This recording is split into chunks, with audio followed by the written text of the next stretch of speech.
करवाया जा रहा है, जिसके लिए सहायक बंदोबस्त पदाधिकारी अररिया की तरफ से उद्घोषणा पत्र जारी किया गया है।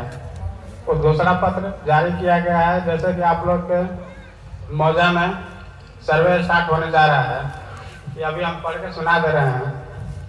बिहार विशेष सर्वेक्षण एवं बंदोबस्त अधिनियम 2011 तथा संशोधित नियमावली 2012 यथा संशोधित 2019 के तहत मौजा रेवाड़ी राजस्व थाना संख्या 226 अंचल नरपतगंज जिला अररिया बिहार विशेष सर्वेक्षण प्रक्रिया के अंतर्गत कार्य प्रारंभ करने हेतु बंदोबस्त पदाधिकारी अररिया के कार्यालय द्वारा प्रपत्र वन के तहत उद्घोषणा कर दिया गया है, जिसका ज्ञापन 419 दिनांक 1/8/2024 है।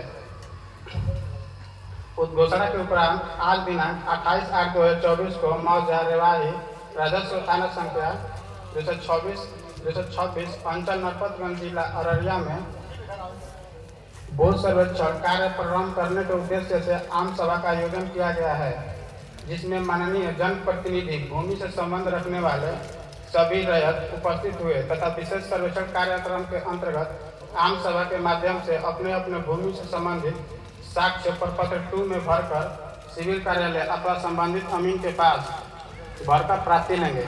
साथ ही अपने अपने भूखंड के मेड़ को व्यवस्थित ढंग से बना लेंगे। सत्यापन कार्य तथा खानापुरी कार्य के क्रम में संबंधित रैयतगण अपने अपने भूमि पर उपस्थित होकर अमीन को अपने अपने भूमि के दखल कब्जा का आर मेड़ बताएंगे तथा भू सर्वेक्षण कार्यक्रम में सहयोग करेंगे। भू सर्वेक्षण का कार्य एक निर्धारित समय सीमा के अंतर्गत पूर्ण किया जाना है। इसके लिए संबंधित ग्राम के प्रतिनिधि एवं रैयत से पूर्ण सहयोग का अनुरोध किया गया है।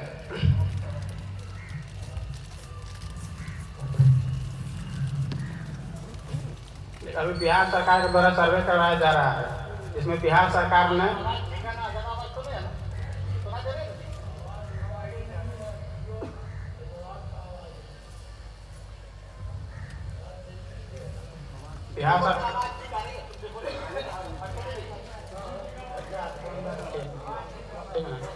बिहार सरकार के द्वारा सर्वे कराया जा रहा है। बिहार सरकार ये देख रही है कि बिहार में बहुत ज़्यादा विवादित भूमि है।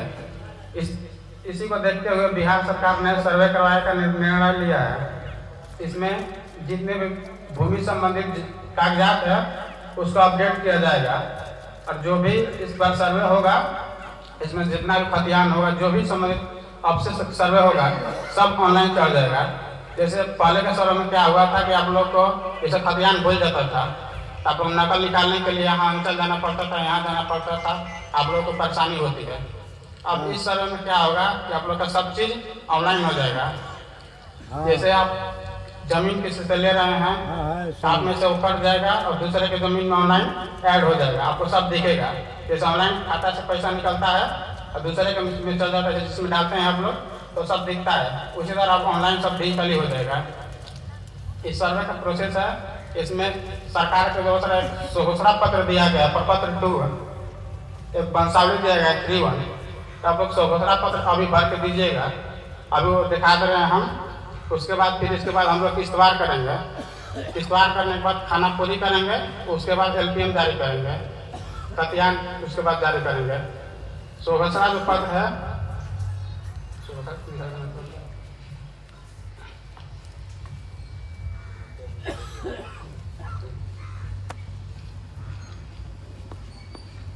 ये प्रपत्र 2 है, घोषणा पत्र। इसमें रैयत का नाम एवं पिता का नाम है, स्थानीय पता है, खाता नंबर, खेसरा नंबर, रकबा एकड़ डिसमिल में है, चौहद्दी है, किस जमीन है, जमीन किस प्रकार का है, खेतिहर है या आवासीय है, कैसा है, लगान है, जमाबंदी संख्या है, भूमि पर दवा का आधार है और अभिव्यक्ति कलम में जैसे आपका जमीन है और कोई दूसरा दखल कर लिया है, आपको अभिव्यक्ति कलम में लिख देना है मेरा जमीन है, दखल कोई और कर लिया है, अभी ये लिखना है।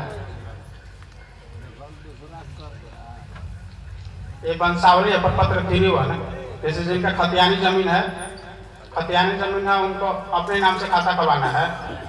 दादा के नाम से जमीन है और उनके पुत्र या उनके जो भी है पुत्र के नाम से खाता खुलवाना है, दादाजी दुनिया में नहीं है तो उनको वंशावली लगवाना पड़ेगा। सरपंच के द्वारा वंशावली बना सकते हैं या पंचायत सचिव के द्वारा या अंचल से बना सकते हैं या कोर्ट से बना सकते हैं। और इस प्रपत्र 3-1 वंशावली है, इसको भर के देना है और उसके बाद जो केवाला अभी करवाए हैं, जो केवाला करवाए हैं, केवाला के द्वारा अपना खाता खुलवाना चाह रहे हैं, वह केवल प्रपत्र 2 भरेंगे। और जिसका खतियानी जमीन है वो प्रपत्र 2 और वंशावली दोनों भरेंगे।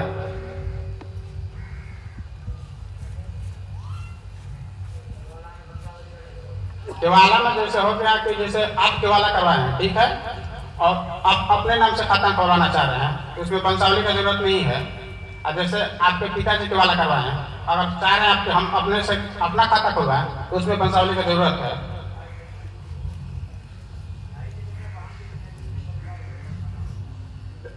जैसे आप जिस केवाला करवाए हैं अपने नाम से ना, तो अपन खुलवाइएगा। जैसे पिताजी अगर करवाए हैं केवाला तो उसमें आप वंशावली दीजिएगा, अपना अपना खाता खुलवाना है। तो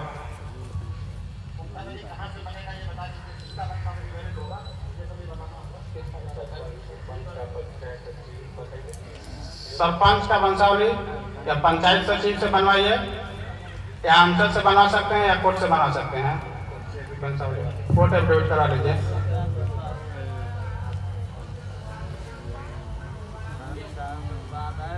म्यूटेशन क्यों नहीं हुआ है आपका? क्या? चलिए तो उसका हो जाएगा, उसका प्रॉब्लम नहीं है, नहीं हो जाएगा। प्रपत्र 2 भर कर उसको जमा कर दीजिए अमीन के पास। और पूछिए सरपंच जी का भी बनेगा, सचिव का बनेगा, कोर्ट से एफिडेविट करवा लीजिए, उससे बनेगा, और सहमति से अपने से आपसे भी बनेगा। उससे अमीन जाकर जिस मौजा का होंगे अमीन जाकर ऐसे ही ग्राम सभा लगाएंगे जिसमें मुखिया जी रहेंगे, सरपंच जी रहेंगे, वार्ड सदस्य रहेंगे। उस पर सत्यापन किया जाएगा कि ये इनका पुत्र है, पुत्री है या नहीं। उसमें उसके बाद अमीन साहब जाकर वहाँ से आपका आगे कर देंगे पेपर, अगर सही रहेगा तो आप लोग का।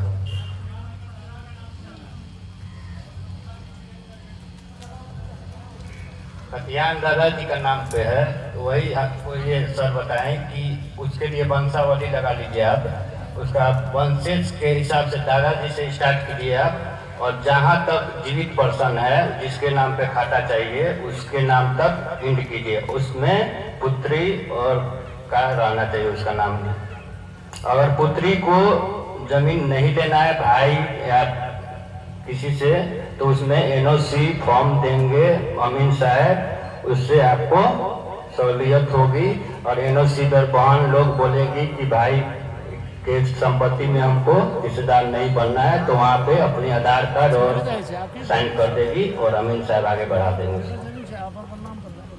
और पूछिए जिसके जिसके जो सवालात जो मन में है वो सब अपने अपने सवालात कर सकते हैं, इनका जवाब मिलेगा यहाँ पे।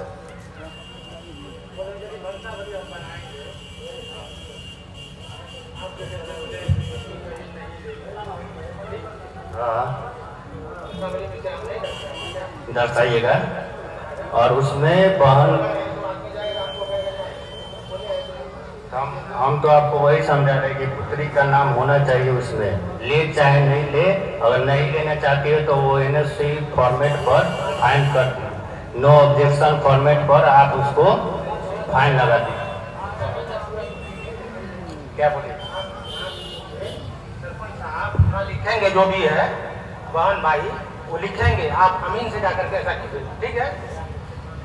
आप तो बोले एनओसी पेपर लगेगा, तो अमीन साहब अभी जाएंगे तो फिर हमको कहेंगे कि आप मेरी बहन का नाम नहीं डाल सकते, वो बोले हमको नहीं चाहिए, तो क्या होगा? ऐसा कहाँ बोला गया? नहीं करता है। सुनिए वंशावली का बात बताया, चलिए पीछे चलिए, वो लोग को दिक्कत हो रहा है। जैसे हम लोग का किया है वो लोग पैसा मिलेगा, सबको टाइम मिलेगा, थोड़ा उन लोग को सुनने दीजिए ना। हटिए आगे आगे। हम लोग बना रहे हैं तो वो हाँ सब आगे से हटिए, आगे से हटिए, सबको बताया जाएगा। हाँ सबको बताया जाएगा। अरे भैया बैठिए ना आगे, ओ चाचा बैठिए बैठिए आगे, सामने बैठिए सामने बैठिए। देखिए उनका अच्छा प्रश्न है वंशावली के बारे में। वंशावली के बारे में सुनिए, जहाँ से बैठ जाइए ना, क्या है हम बताएंगे, बिहार सरकार का भी बताएंगे, जाइए बैठिए बैठिए। हम बताएं, पहले एक वंशावली का बता दे रहे हैं, उसके बाद बताएंगे। सुनिए वंशावली का बात है, जो जो अगर खतियानी जमीन है उसका दादा परदादा, दादा और परदादा के नाम से होगा वंशावली, वो खतियान में नाम, उसको जो जीवित पर्सन होगा वहाँ से उसका खाता नया दर्ज किया जाएगा। और जहाँ से उसका पुत्री पुत्र होते हैं उसमें उसका नाम दर्शाया जाएगा। अगर पुत्री को उस जमीन में नहीं हिस्सा चाहिए तो उसको अमीन साहब द्वारा दिया जाएगा एनओसी फॉर्मेट। उस फॉर्मेट पर वो बेटी या हुआ कुछ भी होंगी जो वो लिखेंगी कि हमको अपने भाई में, अपने पापा में उसको हिस्सा नहीं चाहिए, तो एनओसी पे आधार कार्ड नंबर के साथ वो सिग्नेचर करके देगी तो हो जाएगा।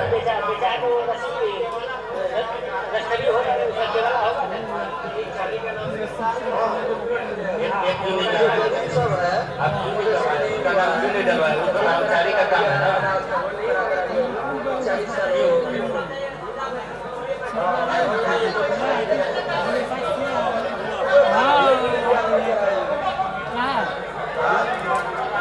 अरे आप बैठ जाइए ना, आप लोग सबको समझाया जाएगा, आप बैठ जाइए ना।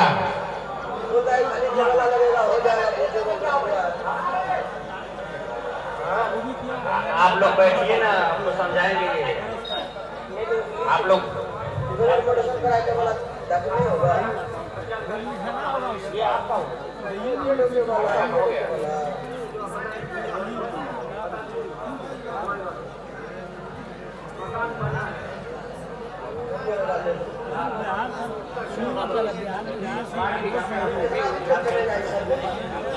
आप दखल किए हैं।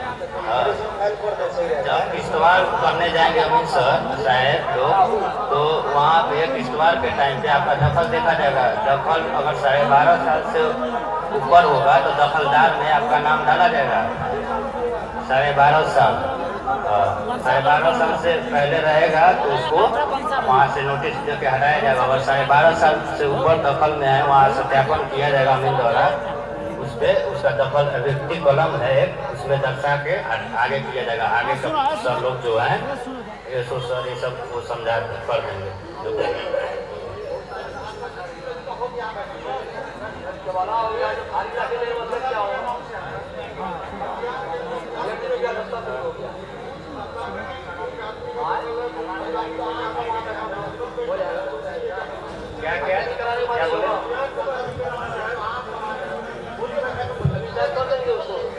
खतियान दादाजी के नाम से है और खतियान में 4 फरीक का नाम है और 4 फरीक में से कुछ मतलब 1 फरीक या 2 फरीक उसके नाम से, कुछ किसान में ज्यादा जमीन दखल में है और उसका 1 फरीक जो है उसके नाम से कम जमीन दखल में है। तो क्या उसके लिए भी कुछ प्रक्रिया होगा या जिसमें दखल है उसी तरह से होगा? केवाला में है, खतियान में है तो वो जब किश्तवाड़ अमीन साहब करेंगे तो उस टाइम आप लोग अपने अपने मेयर को, जो जमीन मेयर है सब चीज ठीक कर लीजिए। उसी के हिसाब से अपना 4 भाई हैं तो 4 के हिसाब में आपको उसी में डिवाइड करके चारों को जितना हिस्सा है उसके से नया खाता कैसे आपको मिलेगा, नया मैप मिलेगा, एलपीएम जारी होगा आपके नाम पे, सबका नया खाता कैसे खुलेगा, सबको बराबर किया जाएगा। खतियान में नाम है आपको सबको बराबर कर दिया जाएगा। दखल का देखिए वैल्यू, दखल का खतियान में वैल्यू का मान नहीं है। वो अगर दादा परदादा के नाम पे है तो उसमें सारा भाई को उतना ही हिस्सा मिलेगा। वो दखल से नहीं है कि ये दबदबा है तो दखल किया, या तेज है पढ़ने में तो किया, ऐसे नहीं होगा। वो किश्तवाड़ के टाइम अमीन जाएंगे वहाँ पे सब डिवाइड करके अपने हिसाब से जितना है उसको आजाद आपको शेयर में, और अगर आप लोग का सहमति होगा तो नया नया खाता, खेसरा, एलपीएम, नक्शा सब दिया जाएगा आपको, आप अपने अपने नाम पर।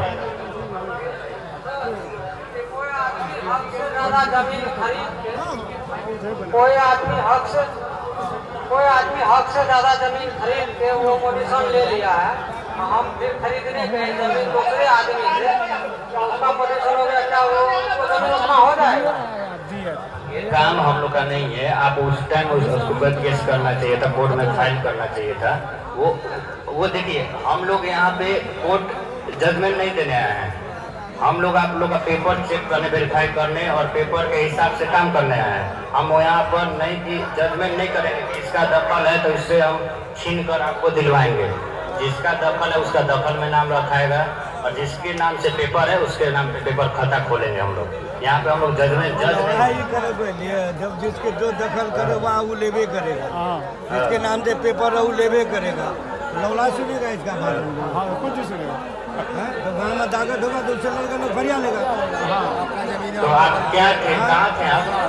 ऊपर आके हाँ होवे करेगा। ये चल रहा है ना, जब तक डिग्री नहीं होगा वो आप प्रपत्र 2 भर के केस टाइटल सूट जो होता है, केस नंबर अभिव्यक्ति कलम में दे दीजिए हमको, वो पेंटिंग में रख देंगे। जब तक केस मतलब जज कोर्ट जब तक उसको डिक्लेयर नहीं करता है, डिग्री नहीं देता है जिसके नाम पे, उस पर तक वो रोका रहेगा। जिसको डिग्री मिलेगा उस पर खाता खेसरा हम लोग हिस्सेदार जो था वो फिर मेरे नाम से जमीन बेच दिया। क्या जमीन में हिसाब है इसके लिए लड़ना होगा। जमीन बाहर दो आदमी करके आएंगे तो मैं क्या दुकान पे